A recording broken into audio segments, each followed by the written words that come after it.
अस्सलाम वालेकुम। मैं कैंसर दी मरीज़ हाँ। मियाँ मेरे फौत हो गए ने, अब्बू कोल रह रही हाँ ते साढ़ा भरा कोई नहीं है, 3 भैनां वां ते मैनू मदद की जरूरत है। मैं अपना इलाज करवा रही हाँ। मियाँ दे फौत होने तो बाद मैं अपने वालिद कोल आ गई हाँ ते ब्लड कैंसर है मैनू ते भरा साढ़ा कोई नहीं है वे, अब्बू बजुर्ग हो गए ने ते मैं असीं 3 भैनां ही भैनां, साडा सरभरा कोई नहीं गा। मैनू कैंसर च ब्लड च जरासीम आए ने ते मैं कैंसर दी पेशेंट हाँ।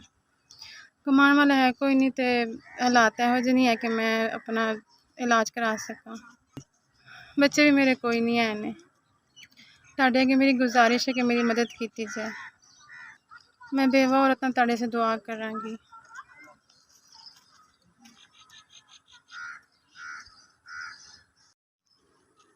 अस्सलाम वालेकुम। अल्लाह तुहाडे बच्चों नूं सलामत रखे, तुहानूं सलामत रखे, अल्लाह तुहानूं बहुत बहुत खुशियां देवे। अल्लाह तुहाडे जान माल च रोज़ी च बरकत पावे, अल्लाह तुहानूं खुश रखे, अल्लाह तुहानूं बहुत दियां खुशियां वहावे, अल्लाह तुहानूं तुहाडे बच्चों नूं सलामत रखे, अल्लाह तुहानूं हज उम्रे दी सआदत नसीब करे। तुसीं बेवा औरत दी दुआइयां से मदद कीती है, अल्लाह तुहानूं बहुत देवे, अल्लाह तुहानूं देंदा रहे, तुसीं वंडदे रहो। दुआइयां से मैनूं 5000 मिले। अल्लाह तुहानूं सुखी रखे, आबाद रखे, अल्लाह तुहानूं तरक्कियां कामयाबियां देवे, अल्लाह तुहानूं सलामत रखे। तुसीं इंज गरीबां दी मदद करदे रहो। तुहाडा बहुत शुक्रिया।